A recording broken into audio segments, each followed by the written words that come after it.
Bueno, sí. Bueno, ¿qué más nos puede contar usted sobre esa reunión entre Sánchez y Puigdemont? Seguro que ha hablado usted con el secretario general. ¿Qué le ha dicho Pedro Sánchez? Bueno, pues no me ha dicho nada distinto a lo que vosotros habéis explicado. La conversación fue muy franca, muy directa, muy cordial, pero hay unas posiciones políticas muy diferentes.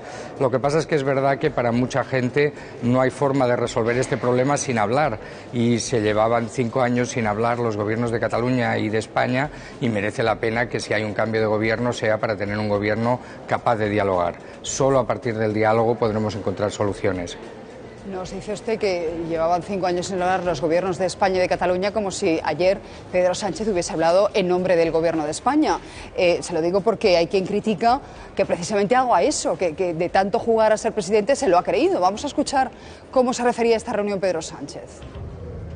Y sobre todo, creo que lo que se ha hecho es abrir una etapa de deshielo entre la Generalitat de Cataluña y el gobierno de España, o la política española, y que cuando se abre una etapa de deshielo es cuando afloran las soluciones. Y creo que el diálogo y la negociación tiene que ser lo imprescindible para que podamos encontrar una solución que seguro conviene a la mayoría de catalanes y a la mayoría de españoles. Una etapa de deshielo entre la Generalitat y el gobierno de España será entre la Generalitat y el PSC o el PSOE, pero mejor dicho, ¿no? Bueno, yo espero que la haya cuando haya un nuevo gobierno, sea el gobierno que sea, porque yo vuelvo a repetir, ¿quién piensa que hay otra forma de resolver el problema que no sea hablando? ¿Cómo hemos podido tener tanto tiempo dos gobiernos que no se hablan? Bueno, como ha habido una anécdota que explicasteis también en su día. Le llamó un humorista a Rajoy haciéndose pasar por Puigdemont y Rajoy entonces sí que se puso al teléfono y se mostró dispuesto a hablar. ¿Cómo es que eso que, en fin, por una broma bien o mal intencionada se produjo, no se produce en el terreno de lo real, de lo concreto? Yo creo que eso es una anomalía que hay que resolver, sea quien gobierne España. Pero desde luego Pedro Sánchez ha demostrado que si el que gobierna finalmente es él, así será. Pero más allá de las formas, ¿en qué se va a concretar ese deshielo, señor Iceta? Bueno, yo creo que hay muchos problemas que resolver. Tenemos un problema de financiación. Tenía que haber entrado en vigor un nuevo sistema de financiación el 1 de enero de 2014. Llevamos 2 años de retraso. Tenemos problemas concretos de inversiones, de diálogo sobre cómo aplicar o no aplicar la LOMCE. Tenemos muchas cosas que hablar entre los dos gobiernos, cómo afecta la política agraria común a los agricultores de Cataluña, cómo intentamos de verdad impulsar la inversión del corredor ferroviario mediterráneo. Hay muchísimas cosas y entonces también hay un problema más de fondo que probablemente requiera más tiempo, pero si no somos capaces de resolver las pequeñas cosas, que además son las que afectan directamente a los ciudadanos, será imposible que podamos abordar temas más de fondo. El Partido Socialista no quiere referéndum, la Generalitat sí. Yo no sé si hay algún punto de encuentro posible ahí. El caso es que la postura del PSC parecía clara, tampoco eran ustedes partidarios del referéndum, pero la viceprimera secretaria Núria Parlon dice que reconoce que con eso del referéndum hay un problema con el Partido Socialista, que hay que hacer pedagogía. No sé si tiene una posición distinta a la suya. Pues no lo sé, esto solo tendríais que preguntar a ella, pero el PSC ha dicho siempre que esto lo tenemos que resolver votando. Ahora, ¿cómo se vota? Ahí puede haber muchas posiciones. Para nosotros está clarísimo, hay que votar una reforma constitucional que tienen que votar todos los españoles y que desde luego permitirá saber si una mayoría de catalanes la acepta o no.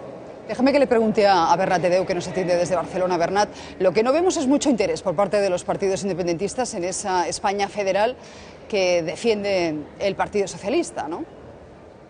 Bueno, es que somos independentistas y no somos federalistas, es que es lo normal. Yo creo que estamos ante una reunión que ni limpia ni mancha, por así decirlo, ¿no? Que no beneficia excesivamente a los dos protagonistas, pero que tampoco les hace excesivo daño. Yo creo que a Sánchez le hace parecer lo que los americanos, los estadounidenses llaman looking presidential, es decir, tener una figura presidencial, y a Carles Puigdemont pues normaliza unas relaciones que siempre existirán aunque exista proceso de la independencia. Yo, escuchando al señor Iceta, me sorprendo, porque antes decías, hay un inmovilismo independentista, pero también el federalismo también ha cambiado mucho. Yo recuerdo que el señor Iceta, y él lo recordará porque es un político con buena memoria, incluso propuso una pregunta para un referéndum en el año 2014, no hace tanto tiempo. Él propuso una pregunta, que si quieres os la leo. ¿Quiere que el Gobierno de Cataluña negocie con las instituciones del Estado un acuerdo que garantice el reconocimiento nacional de Cataluña, un pacto fiscal y el blindaje de las competencias de lengua y cultura? Esta fue una pregunta que el señor Iceta propuso para un referéndum acordado con el Estado y pactado. Es decir, los independentistas somos inmovilistas. Hombre, tenemos nuestro proyecto político, lo hemos defendido y lo hemos votado, Lo hemos votado. Entonces, a mí me gustaría saber por qué el señor Iceta ha cambiado.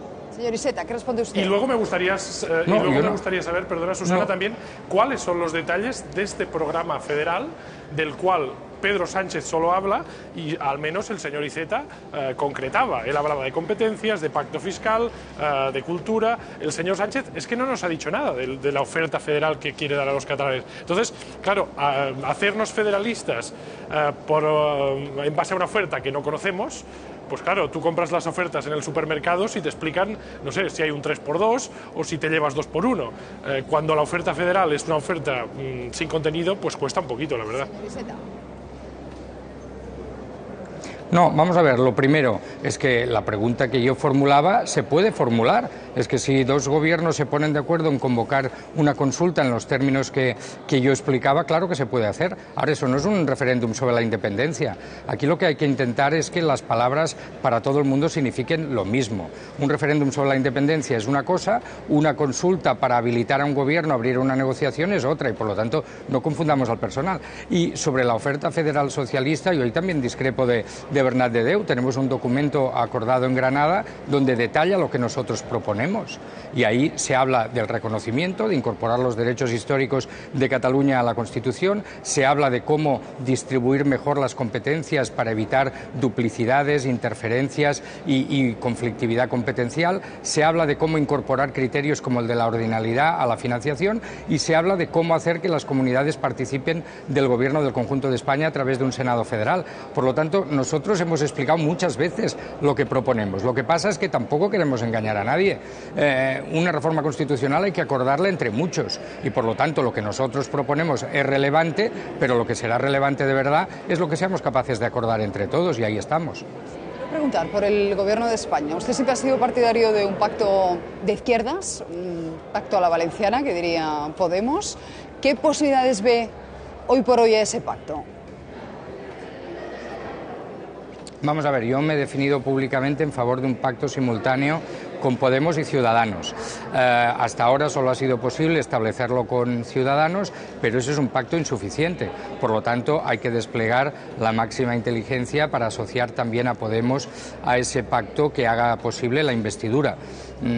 Por ahora tenemos una buena noticia, se vuelve a hablar, porque habían quedado como las conversaciones como rotas, ¿no? Y por lo tanto yo creo que hay que dar tiempo al tiempo, primero hablar, luego negociar, generar confianza y eventualmente llegar a un acuerdo. Y ese es el camino que yo creo que tenemos la obligación entre todos de explorar y hacer posible para evitar la repetición de las elecciones, que yo creo que es una mala noticia para todos, porque de alguna manera significa que la política les dice a los ciudadanos: volver a votar a ver si lo hacéis mejor, porque lo que habíais votado no nos sirve para desencañar la situación.